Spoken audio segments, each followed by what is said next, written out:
Captain Elena Vasquez stared at the alien delegation through the viewport of the diplomatic station orbiting Kepler 442b. The 3-meter-tall Zephyrians swayed on their tentacle-like lower appendages, their crystalline skin catching the light of the binary star system. Beside them stood the insectoid Chitauri representatives, their compound eyes reflecting 1,000 tiny images of the human captain. Captain Vasquez, the lead Zephyrian, Ambassador Veltar, spoke through the universal translator, his voice carrying the melodic quality of his species. We appreciate humanity's interest in joining the Galactic Coalition. However, there remains one significant concern regarding your application. Elena kept her expression neutral. 3 years of negotiations had led to this moment. Earth's population of 12 billion desperately needed access to the Coalition's trade networks and technology. The recent discovery of faster-than-light travel had opened the galaxy to humanity, but it had also revealed how far behind they were compared to other civilizations. What concern is that, Ambassador? Elena asked. The Chitauri representative, a being called Cluckthar, clicked his mandibles together in what the cultural briefing had described as nervousness. Your species' history with companion predators, Elena frowned. I'm not sure I understand. Veltar's skin shifted to a deeper blue, indicating discomfort according to the xenobiology reports. The creatures you call dogs, Captain. Your bond with these wolves? Dogs? Elena couldn't hide her confusion. What about them? The two aliens exchanged what could only be described as worried glances. Kalkathar's antennae twitched rapidly. Captain, perhaps you don't fully understand the implications. In our galaxy, predators and prey maintain their natural boundaries.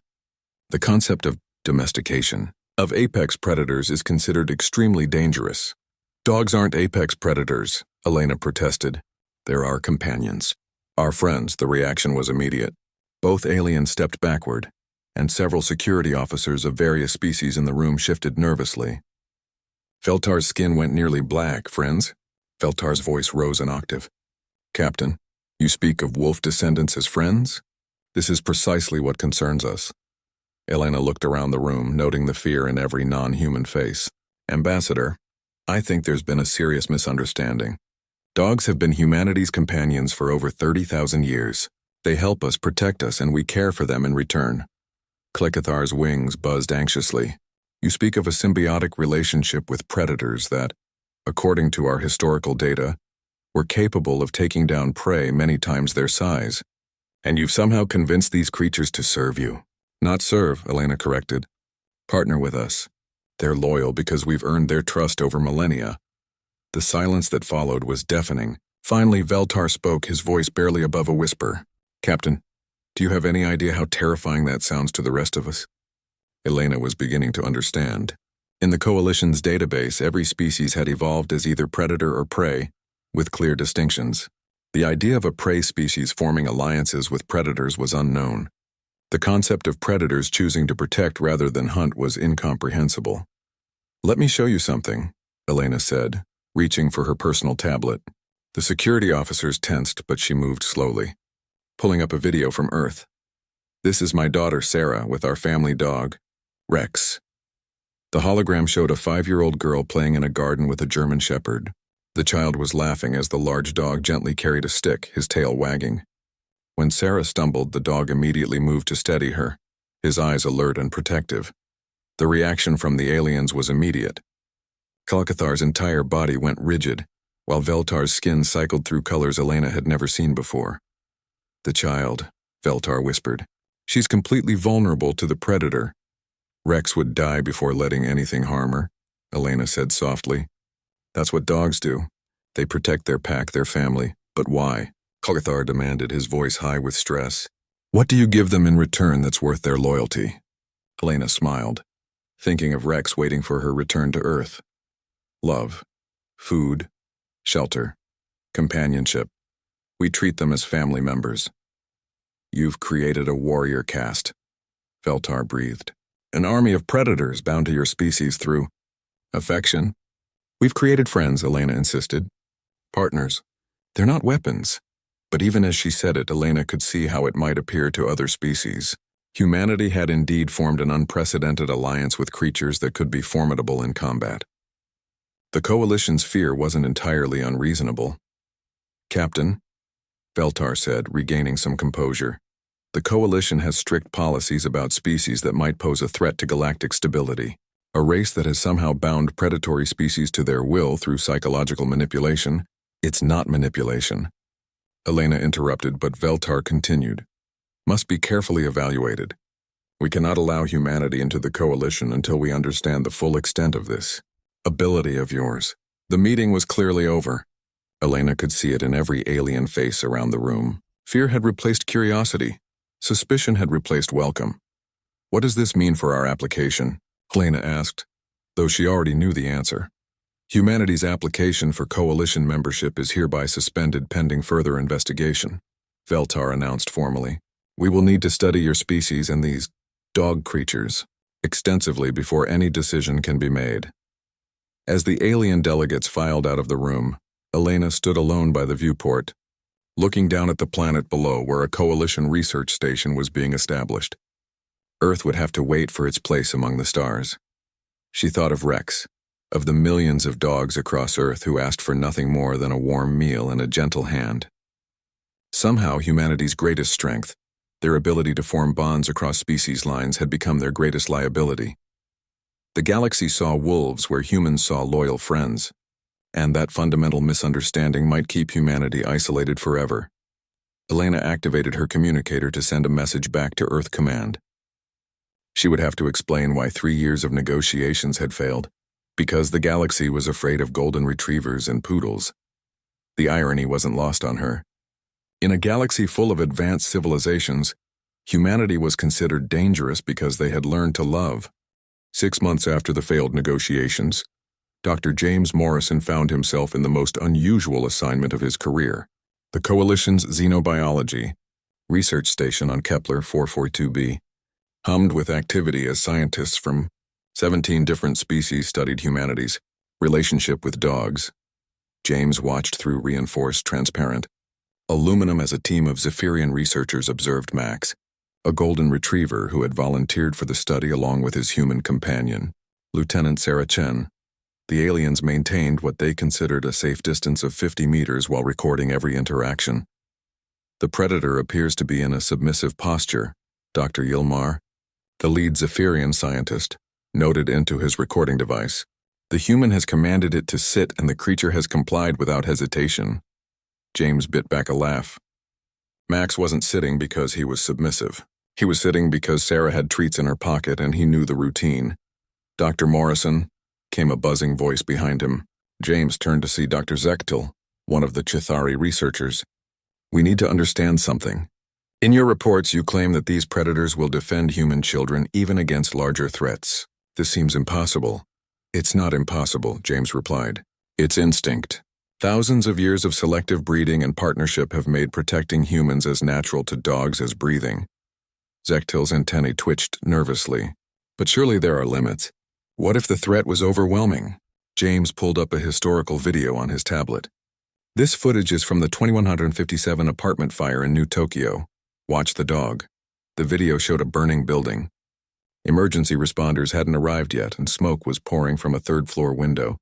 Suddenly, a medium-sized border collie appeared in the window, barking frantically. The dog disappeared, then reappeared moments later, gently carrying a toddler in his mouth by the clothing.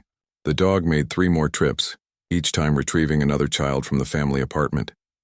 Zechtel's compound eyes went completely still. The building was collapsing. The predator could have escaped easily on the first trip.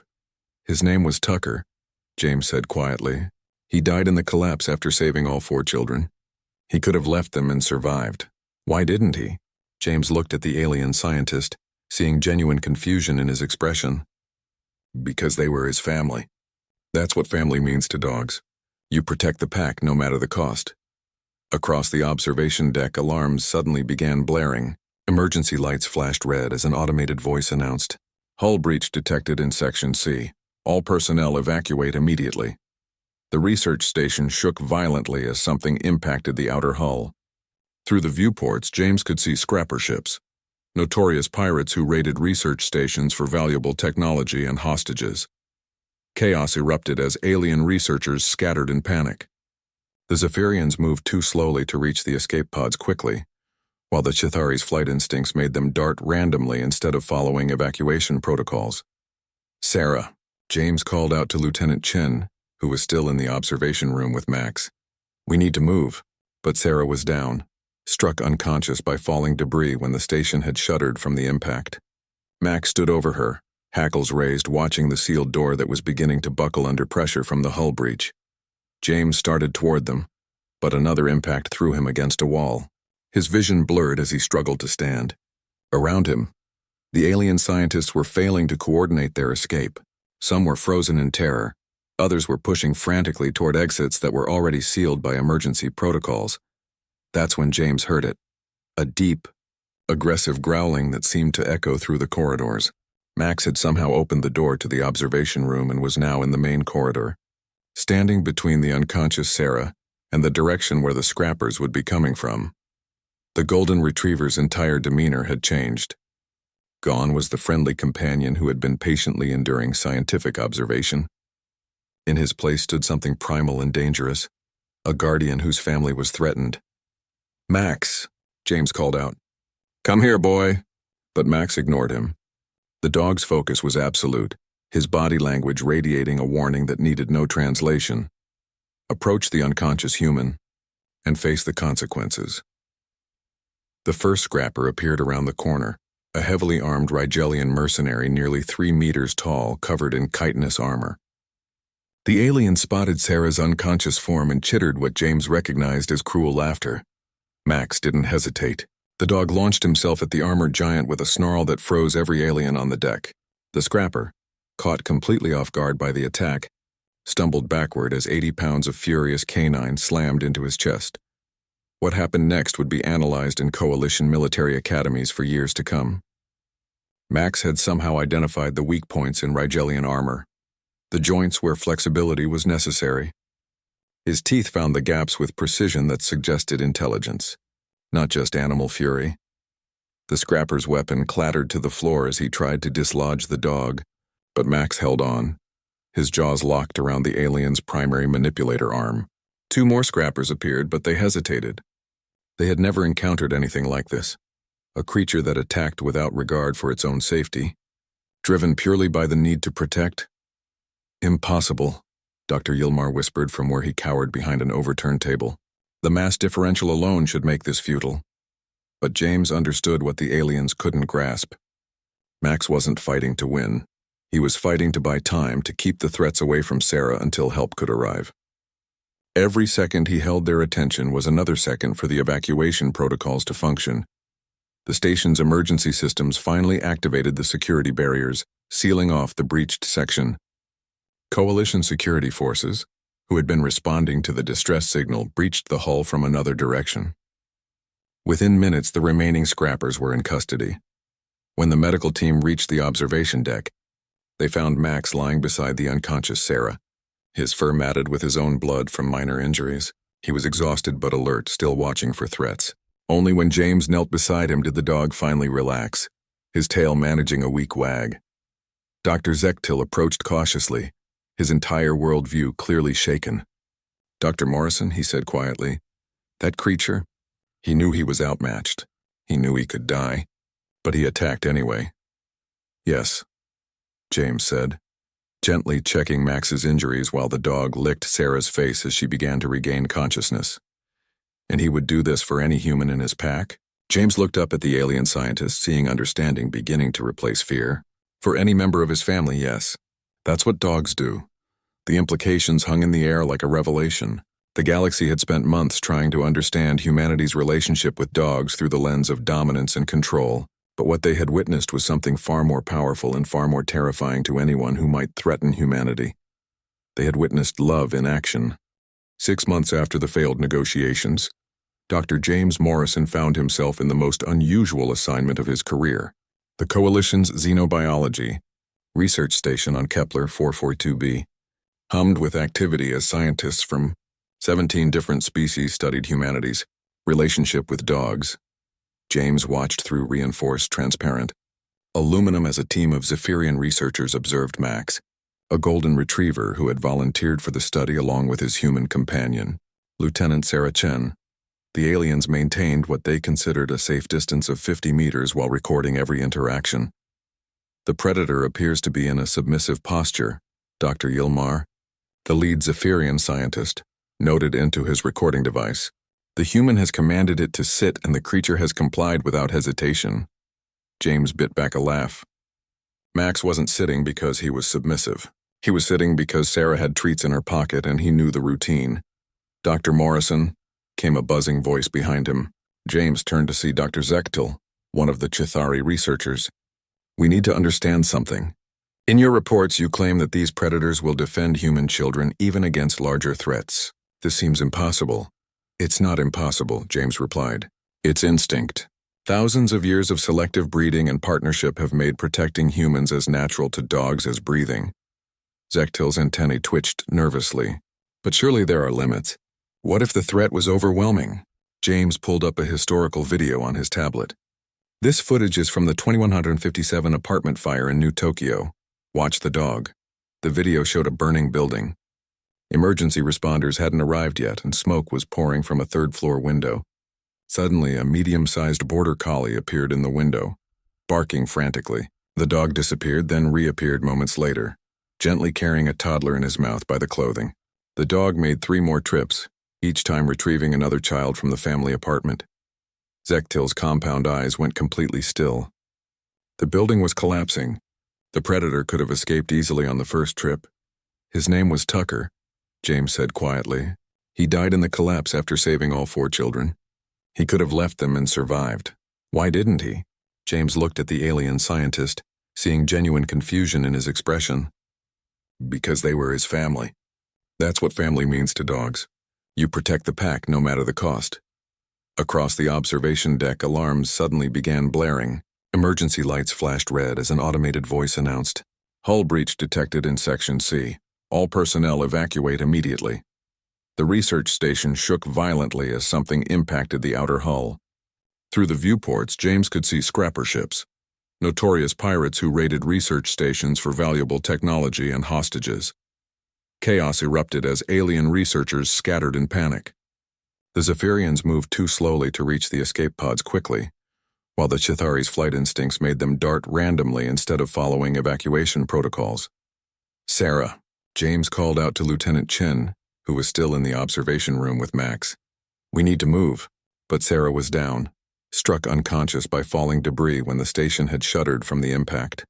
Max stood over her, hackles raised, watching the sealed door that was beginning to buckle under pressure from the hull breach. James started toward them, but another impact threw him against a wall. His vision blurred as he struggled to stand. Around him, the alien scientists were failing to coordinate their escape. Some were frozen in terror. Others were pushing frantically toward exits that were already sealed by emergency protocols. That's when James heard it. A deep, aggressive growling that seemed to echo through the corridors. Max had somehow opened the door to the observation room and was now in the main corridor, standing between the unconscious Sarah and the direction where the scrappers would be coming from. The golden retriever's entire demeanor had changed. Gone was the friendly companion who had been patiently enduring scientific observation. In his place stood something primal and dangerous, a guardian whose family was threatened. "Max," James called out. "Come here, boy." But Max ignored him. The dog's focus was absolute, his body language radiating a warning that needed no translation. Approach the unconscious human and face the consequences.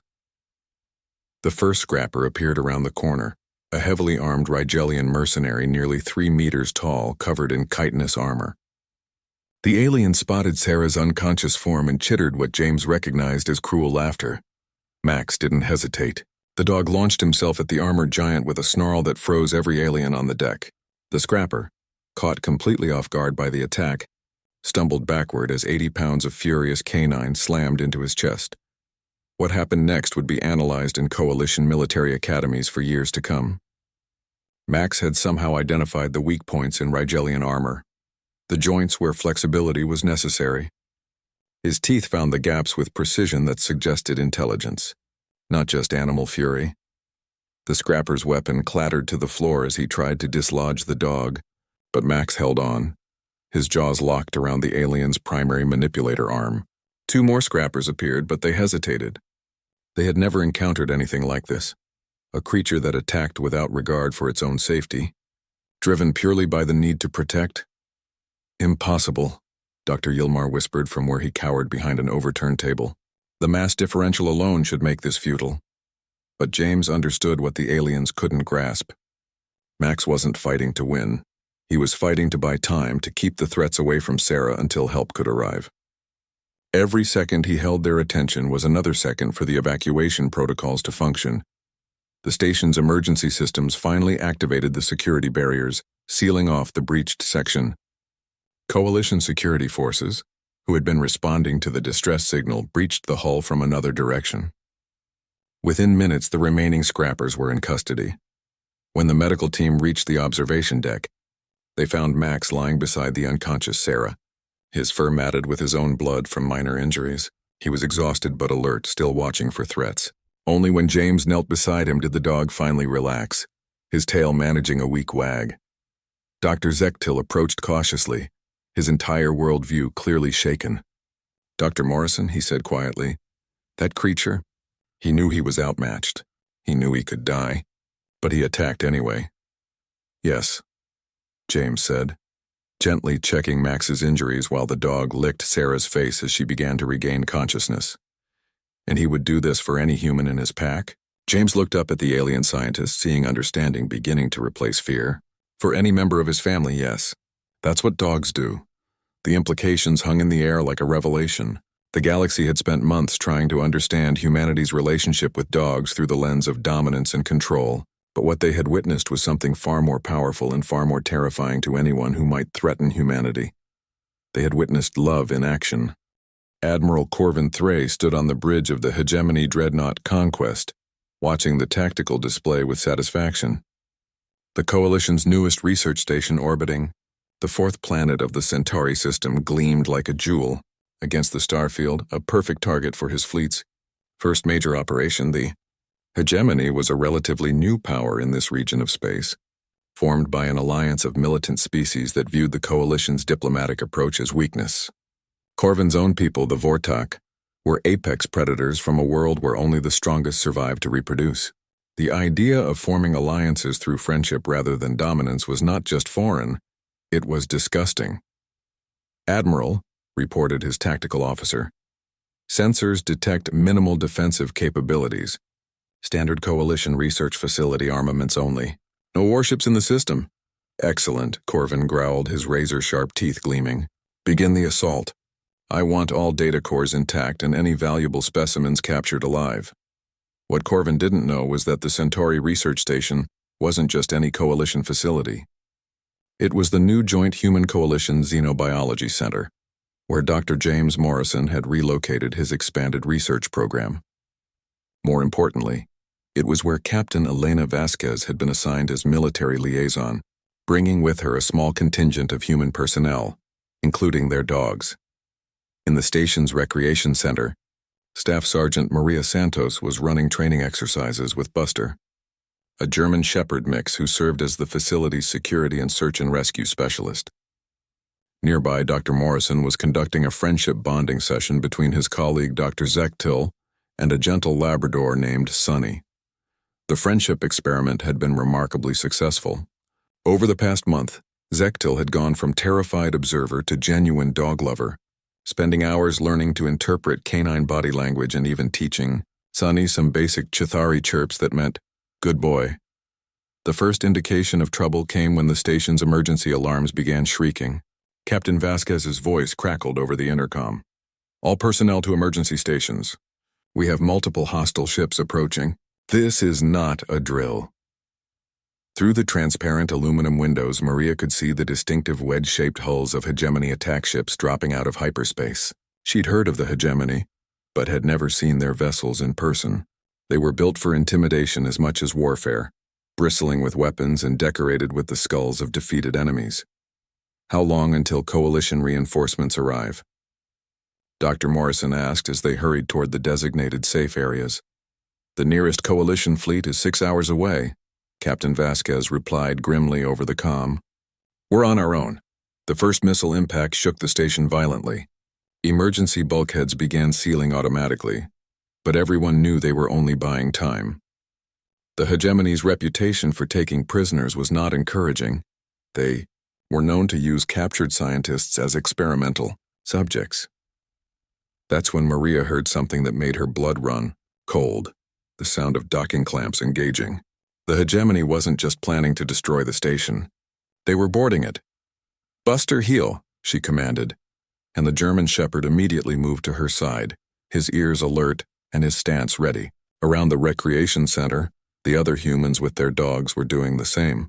Even gentle Sonny seemed to sense the change in atmosphere, pressing close to Dr. Zechtil's chitinous leg. The main doors suddenly exploded inward as hegemony shock troops blasted through. Vortak warriors poured into the room, massive predators with natural armor plating and claws that could tear through steel. Behind them came Saurian heavy troopers, their reptilian forms moving with deadly grace. But the aliens stopped short when they saw the dogs. "What are those creatures?" the lead Vortak demanded, his translator rendering his guttural roar into standard coalition speech. "Domestic animals," Dr. Morrison replied, trying to keep his voice steady. "They're harmless." The Vortak's eyes narrowed. Like most hegemony species, they had access to coalition databases. They had read the reports about human war beasts. Harmless? The warrior's laugh was like grinding stone. "We know about your killer wolves, human. Your dogs. But they're not so terrifying when they're outnumbered." Maria saw the moment when the situation turned deadly. One of the Saurian troopers, either from cruelty or tactical thinking, aimed his weapon directly at Sonny, who was still pressed against Dr. Zechtil's side. Buster moved before Maria could even process what was happening. The German shepherd launched himself across the room with a snarl that seemed to come from somewhere deeper than his throat. He struck the Saurian trooper just as the alien's finger tightened on the trigger, sending the energy blast wild. But Buster wasn't alone. All around the room, the other dogs reacted with the same protective instinct. Rex, a Belgian Malinois belonging to Lieutenant Torres, went after a Vortak warrior who had raised his weapon toward a group of cowering Zephyrian scientists. Luna, a border collie mix, somehow managed to trip a heavily armored shock trooper by targeting his ankle joints. What followed was unlike anything the hegemony forces had ever encountered. They had come prepared to face coalition security forces, sapient beings who could be intimidated, reasoned with, or defeated through superior firepower.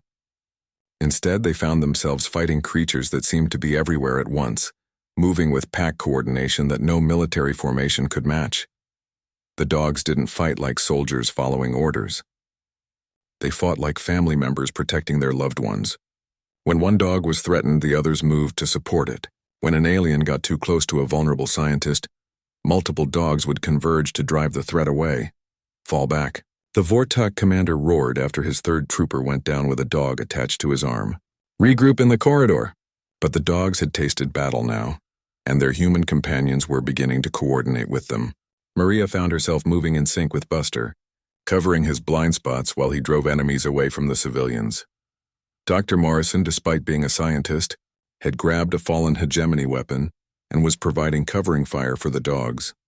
Most remarkably, the alien researchers were beginning to fight back too. Dr. Zechtil, inspired by Sonny's courage, had overcome his species' natural fear response and was using his natural agility to confuse the enemy. Dr. Yilmar was coordinating with the other Zephyrians to create barriers using their collective mental abilities. Admiral Corvin's voice crackled over his troops.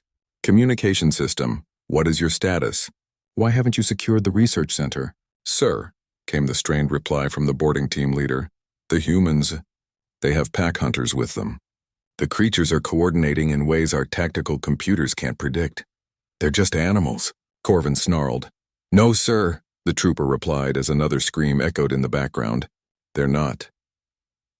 The battle raged for 20 minutes before coalition reinforcements finally arrived, but by then the outcome was already decided. Half the hegemony boarding party had been neutralized, and the rest were in full retreat. Admiral Corvin's fleet withdrew, in what would later be recorded as one of the most humiliating defeats in hegemony military history. As medical teams tended to the wounded, both alien and human, Dr. Zechtil knelt beside Sonny. who had taken a grazing energy blast while protecting a group of researchers. The Labrador's tail wagged weakly as the Chithari scientist gently stroked his fur. "I understand now," Zektil said quietly to Dr. Morrison. "It's not about dominance or control. It's about something much stronger." "What's that?" Morrison asked. Zektil looked up, his compound eyes reflecting a new understanding. "Family chooses to fight for family. Always." Word of the battle spread throughout both the coalition and the hegemony. The image of dogs and aliens fighting side by side would become legendary. But more importantly, it would mark the beginning of something unprecedented in galactic history.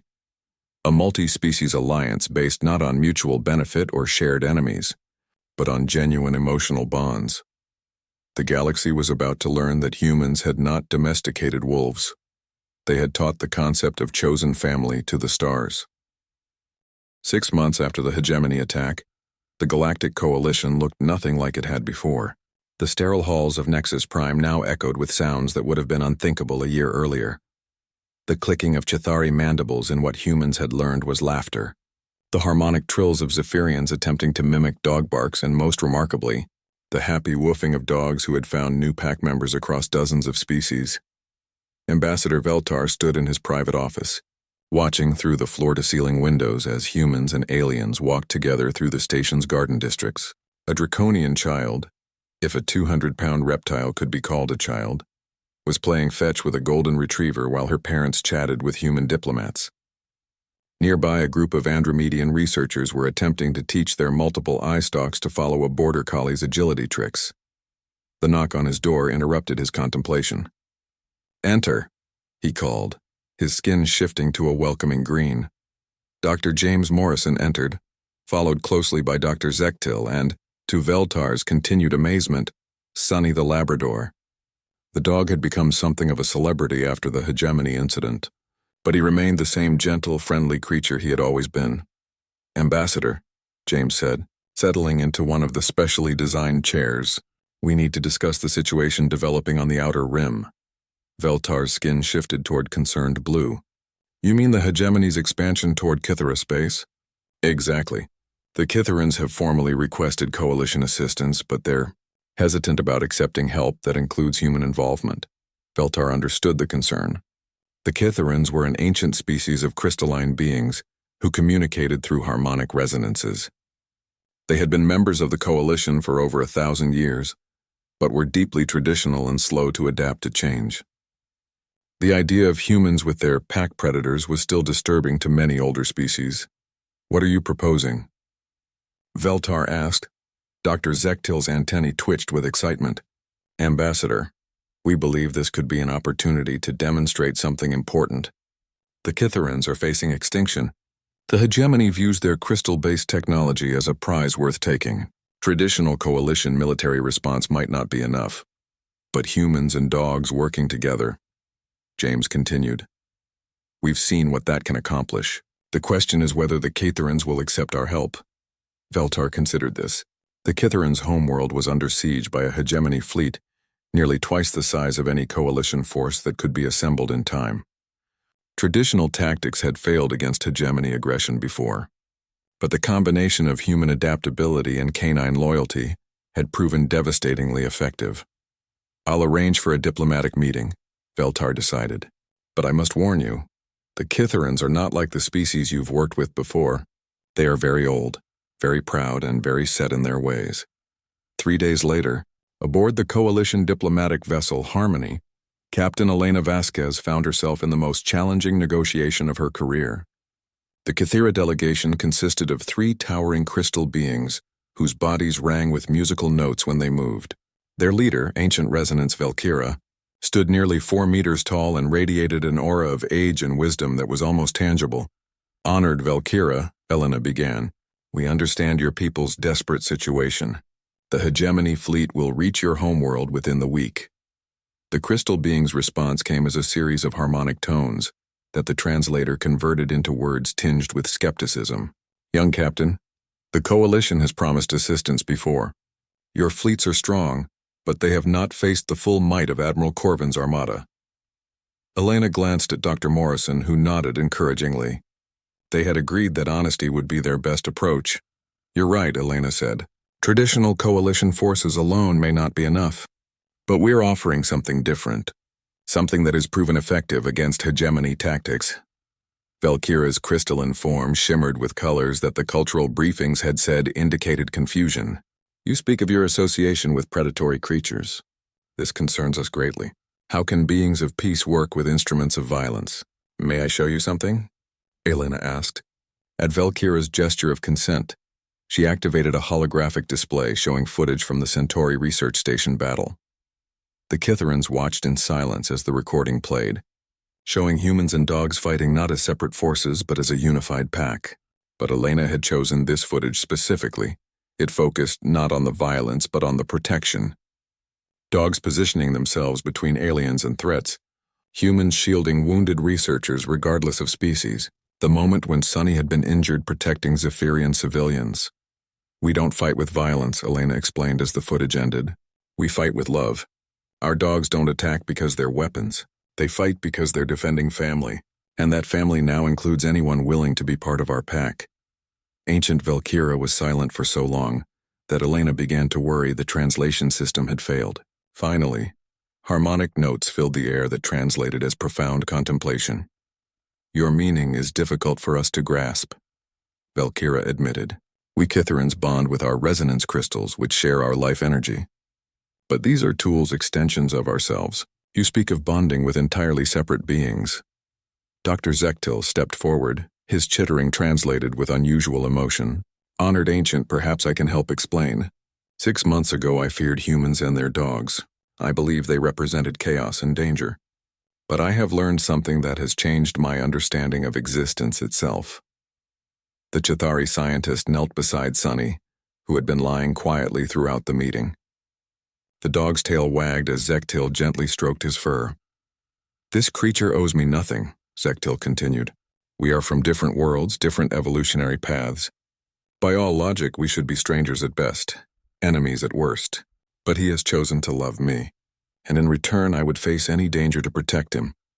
Valkyra's form shifted through colors Elena had never seen before. You speak of choice. The predator chooses to protect rather than hunt? Every day, Elena said softly.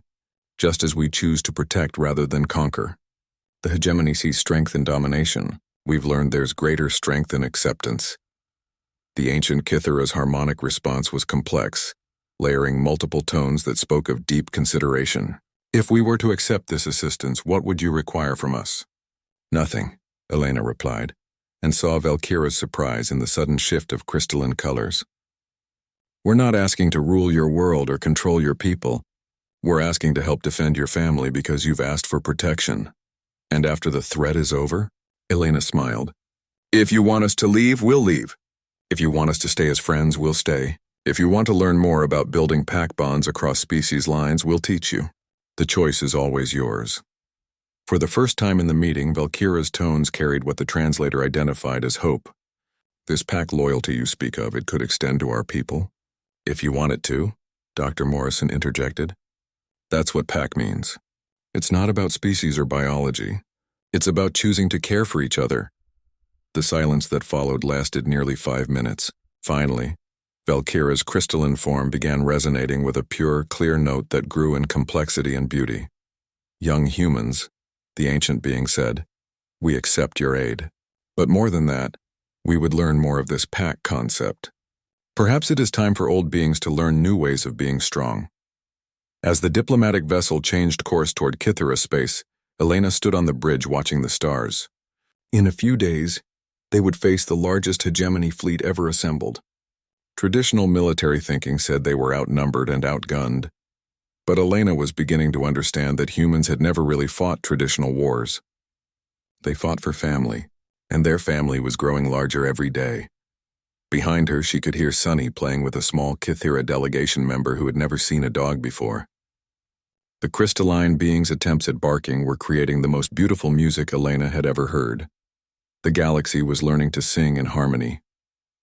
The hegemony was about to discover what that meant in practice.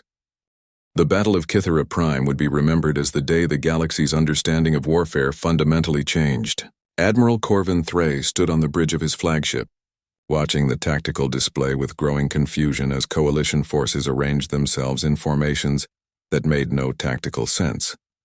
"Sir," his tactical officer reported, "the enemy fleet is deploying in small mixed groups. Human ships are pairing with single vessels from various coalition species. They're completely ignoring standard battle line protocols." Corvin's razor teeth gleamed in a predatory grin. "Excellent. Their lack of military discipline will make this easier. Begin the assault." What Corvin couldn't see from his position in space was what was happening on the planet's surface. In the crystal cities of Kythera Prime, an unprecedented collaboration was taking place. Human military advisors worked alongside Kythera defenders, not giving orders but sharing tactics. More importantly, teams of humans with their dogs were positioned throughout the civilian population centers. Ancient Valkyra had initially been skeptical about allowing the pack predators among the civilian population, but Dr. Morrison's explanation had convinced the Kythera leadership. The dogs weren't there as weapons, they were there as early warning systems and morale boosters. In the capital city's main shelter, 8-year-old Kythera child Harmonic Zilara sat beside Ranger, a golden retriever therapy dog. The child's crystalline form was dim with fear as hegemony dropships began their assault on the city above.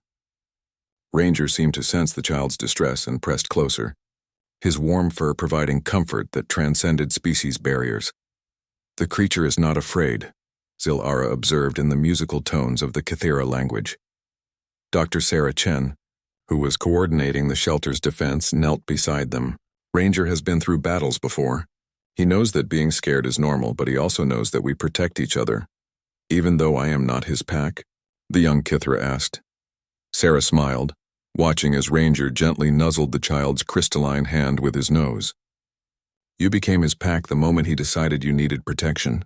Above ground, the first hegemony assault troops were discovering that occupying a Kythera city was very different when humans and dogs were involved in the defense. The crystal cities had been designed for aesthetic beauty and harmonic resonance, not military defense.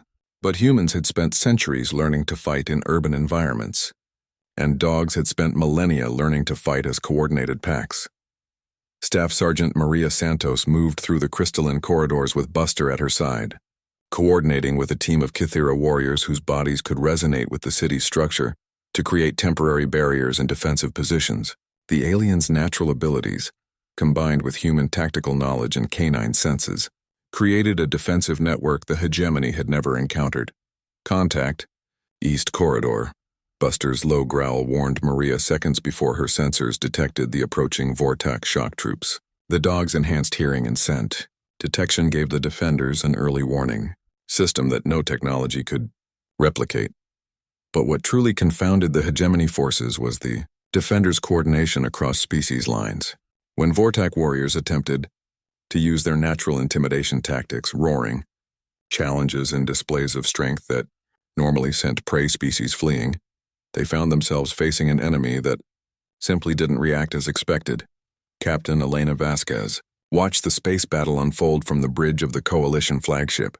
Harmony, the mixed species crews she had been skeptical about, were proving to be devastatingly effective. Human tactical flexibility combined with Zephyrian psychic coordination abilities, Chithari natural agility, complemented Draconian heavy weapons expertise. Most importantly, the crews had trained together, learned each other's strengths and weaknesses. "Admiral Corvin's flagship is moving to attack the Kythera orbital platforms," reported Lieutenant Torres from the tactical station. "Should we move to intercept?"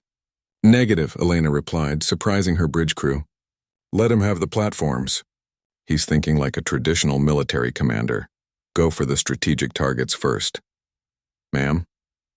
Torres asked. Elena smiled grimly. "He doesn't understand what he's really fighting. The Kytherans aren't just defending territory. They're defending family, and family doesn't abandon family." She was right. Admiral Corvin's assault on the orbital platforms was succeeding militarily but failing strategically. Each platform destroyed sent harmonic distress calls through the planet's crystal network. Every Kythera on the surface felt the death of their orbital siblings as a personal loss. But instead of breaking their morale, it strengthened their resolve. The turning point came when hegemony forces reached the main civilian shelter where Zilara and hundreds of other Kythera children were being protected. The massive blast doors had been designed to withstand natural disasters, not military assault, and Vortak plasma cutters were slowly eating through the crystal barriers. Dr. Chen was coordinating the evacuation through back tunnels when she realized they weren't going to have enough time.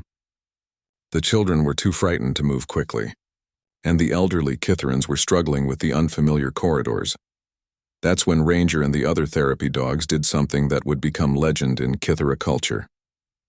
The dogs began leading the evacuation, moving ahead of the civilians to scout for danger, then returning to guide groups to safety. But more than that, they provided comfort in motion.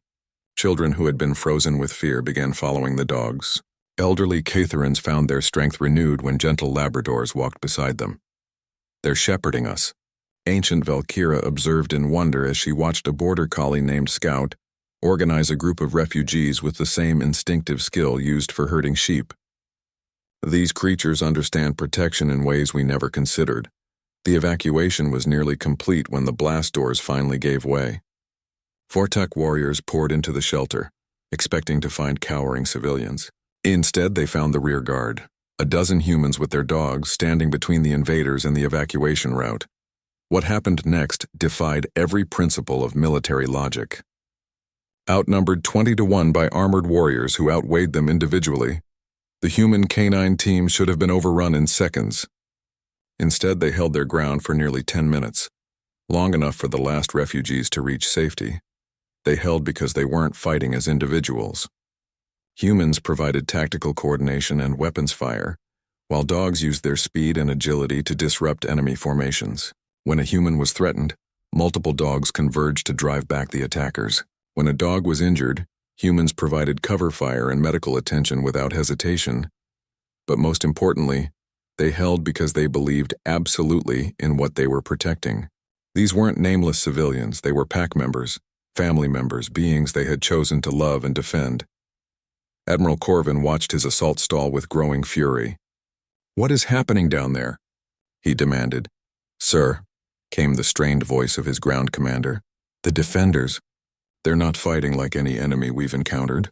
They're not defending territory or resources. They're defending each other as if every casualty was a personal loss." "So what?" Corvin snarled. "Emotional attachment is weakness." "No, sir," the commander replied quietly. "It's not." In space, the Coalition fleet had been implementing their own version of the pack tactics. Instead of engaging in traditional ship-to-ship combat, they were coordinating as a unified entity. Human vessels provided tactical flexibility and adaptability. Zephyrian ships offered psychic coordination that allowed for real-time strategy sharing across the entire fleet. Chitauri fighters used their natural agility for precise strikes, while Draconian heavy cruisers provided the anvil against which enemies could be hammered. Most remarkably, the Kithera orbital defense grid was still partially functional, and the crystal beings were learning to harmonize their defensive resonances with Coalition fleet movements. The result was a battle formation that functioned more like a living organism than a military force. Admiral Corvin found his fleet being systematically outmaneuvered by an enemy that seemed to anticipate his every move. Every time he concentrated firepower against one target, the Coalition ship shifted to protect it while simultaneously striking at his weakened flanks. "Sir," his tactical officer reported with barely concealed panic, "we're losing ships faster than our reinforcements can arrive. The enemy fleet is coordinating in ways our battle computers can't predict." Corvin stared at the tactical display, watching as another of his dreadnoughts was crippled by a coordinated assault from 6 different species, working in perfect harmony. For the first time in his military career, he was facing an enemy that fought not from hatred or conquest, but from love, and he was losing. The retreat order came 3 hours before Corvin had planned to issue it. The Hegemony fleet withdrew from Kithera space in what would later be called Trief, of love that transcended species, of family chosen rather than born. 2 years after the Battle of Kithera Prime, Ambassador Veltar stood before the largest gathering in Coalition history. Representatives from over 300 species filled the Great Assembly Hall on Nexus Prime, their various forms creating a symphony of color and movement that would have been impossible to imagine just a few years earlier. But what truly amazed Veltar wasn't the diversity of the species present, it was how naturally they interacted with each other. Chithari children played with draconian younglings while human children showed them how to properly pet the therapy dogs that now served on dozens of coalition worlds. Elderly Zephyrians shared stories with Kithara crystal singers, their harmonies creating new forms of music that bridged the gaps between species. And everywhere, moving through the crowd with the easy confidence of belonging, were dogs. Golden retrievers wearing translation collars chatted with alien diplomats. German shepherds served as guides for visually impaired beings from species that had never encountered blindness before. Border collies organized impromptu games that included participants from 6 different evolutionary trees. Fellow beings, Veltar began, his skin shifting to the deep gold that indicated formal address.